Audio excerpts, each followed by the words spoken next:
Why is it that the most experienced civil engineers often struggle with the PMP exam? It seems counterintuitive.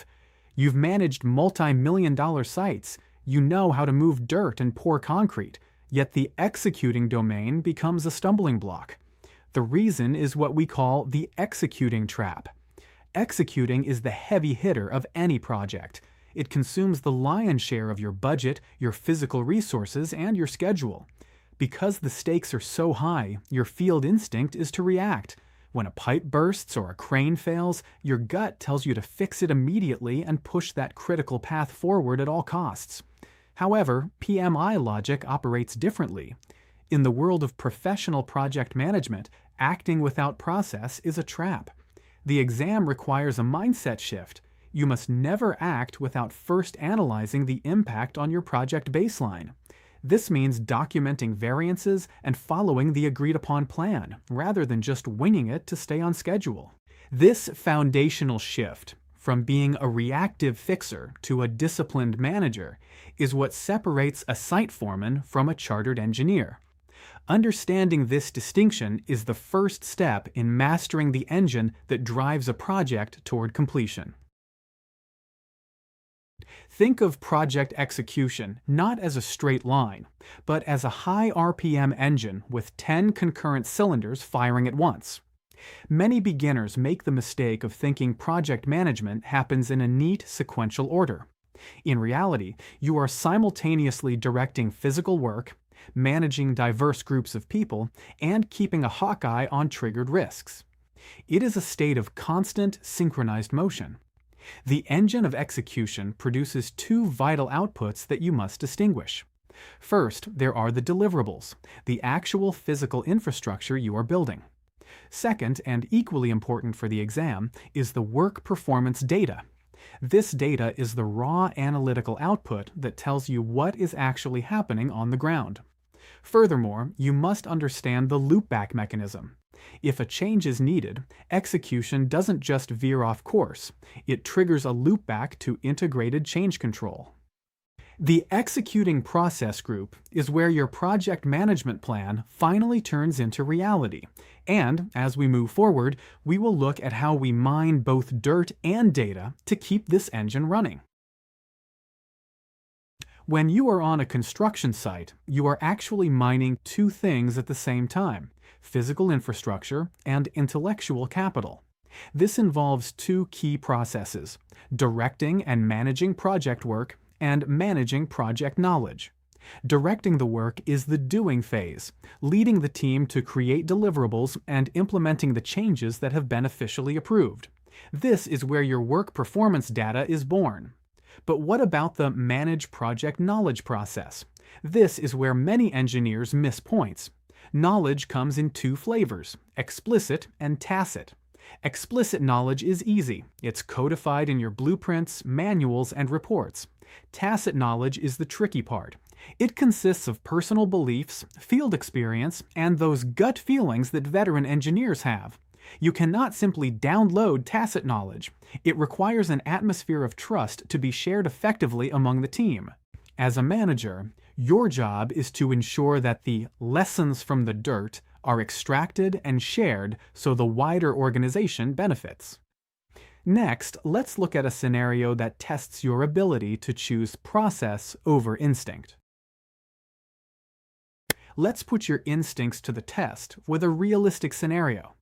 Imagine a site foreman comes to you with a brilliant discovery, a way to route drainage pipes that saves 3 whole days on the critical path. It's faster, it's cheaper, and it makes the schedule look green. Your engineer instinct screams, "Authorize it immediately, why wait?" But stop. In the PMI world, that just fix it reflex is a dangerous shortcut. Even if a change seems beneficial, authorized shortcuts can introduce uncalculated risks or quality issues down the line. The professional PMI logic response is to document the variance, evaluate the impact on risk and quality, and submit a formal change request to the Change Control Board, CCB.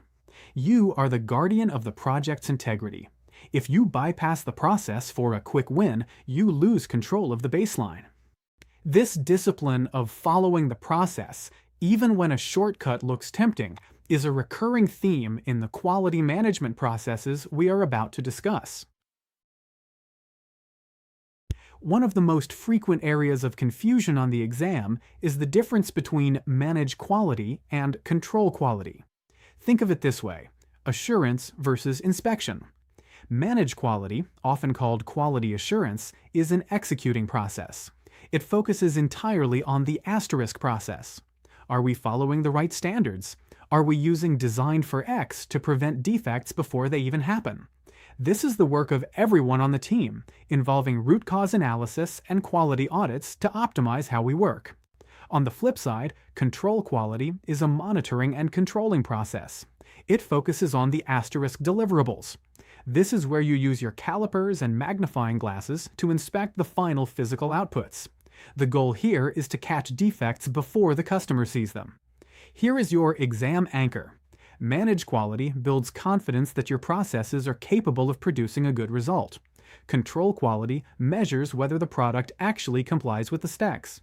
One prevents the fire, the other checks the ashes. Now that we've mastered the process of quality, let's look at how we assemble the people who execute that process. You don't just get a high-performing site crew by accident. You systematically engineer them. This begins with acquiring resources. This isn't just about hiring, it's about negotiation.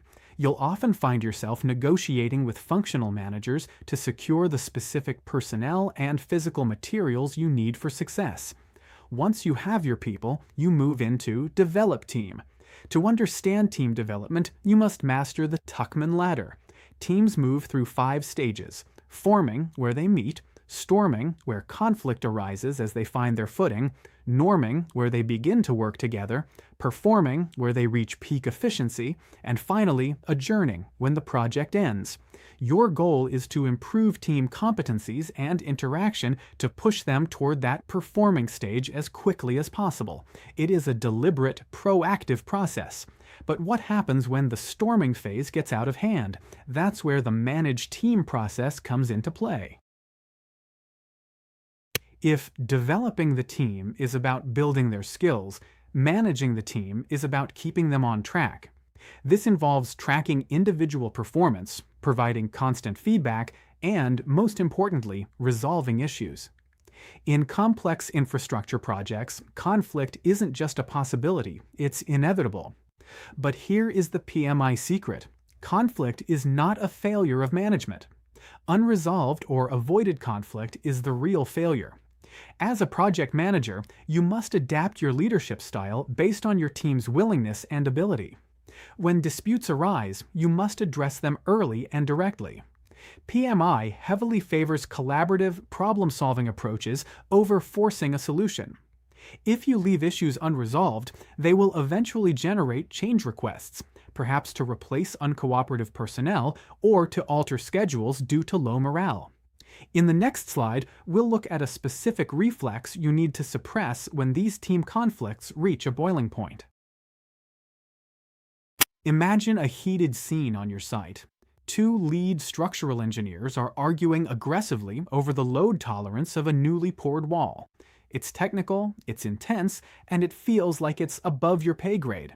Your instinct might be to pull the escalation reflex, to take the dispute to the project sponsor and let them decide who is right. Here is a critical exam tip: never choose escalate to sponsor as your first action for a team conflict. The project manager is the primary person responsible for integration and team harmony. Your job is to facilitate and negotiate first. Moving a problem up the chain without trying to solve it yourself suggests a lack of leadership. You are the welder of this team. You must be the one to bridge the gap and find a collaborative path forward. Now, let's apply this analyze first logic to a common resource problem in our first field test. Let's look at a scenario you might see on the exam. You are managing a rail extension, and suddenly your functional manager reassigns your lead geotechnical engineer to another project. The resource theft has happened. What is your first action? While your gut might tell you to halt excavation or immediately complain to the sponsor, the correct answer is C: evaluate the impact. You must document exactly how this lost resource affects your schedule and budget. Why? Because you cannot effectively escalate or submit a change request without data. You must analyze first and act second. This discipline of gathering the flow of truth is what we will explore next in our communication and stakeholder engagement processes. Communication is the pipeline of your project, and stakeholder engagement is the pressure regulation. Managed communications is about the how, the collection, distribution, and storage of information. A key concept here is the sender-receiver model. In PMI's eyes, communication is not complete just because you sent an email. It's only complete when you verify the message was actually understood. Managed stakeholder engagement is about the who and the why. You are working directly with people to meet their expectations and minimize resistance. Remember, expectations are not passive. You must actively negotiate them to maintain continued commitment from your stakeholders. If the pipeline, communication, is clear, but the pressure, engagement, is wrong, the structure will eventually fail. Let's look at why sending a report is often the wrong answer on the exam. Consider this. Local residents are protesting noise levels from your highway night shifts. You've sent out a weekly compliance report to everyone, proving you are within legal limits. You might think, my job is done, I've communicated. From a PMI perspective, you've only performed a mere transmission. True engagement requires a two-way dialogue. You haven't succeeded until you've actively confirmed that the stakeholders received the info, understood it, and, crucially, are satisfied with the explanation. It's about the relationship, not just the data transfer. This proactive approach to negotiating expectations is very similar to how we handle risks when they finally move from the page to the field. Risk planning is often a theoretical exercise in a quiet office, but implement risk responses is where things get physical. A massive point of failure in many projects is that teams identify risks but then freeze when those risks actually trigger. On the exam, remember that responses must be implemented by the specific designated risk owner. The goal here is proactive, minimizing threats and maximizing opportunities. If a risk trigger fires, the response must deploy exactly as it was baselined in your risk register. You aren't deciding what to do in the moment, you are executing the plan you already worked hard to create. This transition from theory to action is the ultimate test of your project's preparedness. Now, let's look at how we lock in our external partners through the procurement process. Conduct procurements is the process of moving from a request for proposal to a legally binding agreement. This involves obtaining seller responses, selecting the best vendor, and awarding the contract. You must use formal proposal evaluation techniques to remain objective. One tool you need to know is the bidder conference. This is a meeting where all prospective sellers are invited to hear the same information at the same time to ensure fairness. While you, as a project manager, might not be the one writing the fine print legal language, you are fully responsible for ensuring that the technical scope and the project baselines are perfectly integrated into that contract. Procurement is about probity, fairness, and integrity. Let's test your probity in our final field test. Here's the scenario. During a bidder conference for a bridge contract, one vendor pulls you aside to ask a private question about the steel grade. How do you handle it? If you answer them privately, you've given them an unfair advantage and violated procurement probity. The correct answer is C. Answer the question aloud so all prospective bidders hear the same information simultaneously. Bidder conferences mandate absolute fairness. No single vendor can receive preferential info. This integrity is what keeps your project's reputation and your career intact. Now let's wrap everything up with our executing anchors. We have covered a lot of ground, so let's lock in our executing anchors. First, when directing work, your focus is on building the deliverable and generating raw performance data. Second, when managing knowledge, you are extracting lessons from the site and building a culture of trust to share tacit experience. In terms of quality, you are auditing the process, assurance, not just checking the output. When it comes to your people, you are the engineer of the Tuckman scaffold and you must face conflict directly. In communications and stakeholder management, you are ensuring the message lands and aggressively negotiating expectations. Finally, for risk and procurements, you are deploying planned defenses and locking in vendors fairly. Here is the ultimate exam rule. In execution, your job is to follow the plan. If the plan must change, analyze the impact first and submit a formal change request. Never act in the dark. Master these anchors, and you will navigate the executing process group with the precision of a chartered engineer.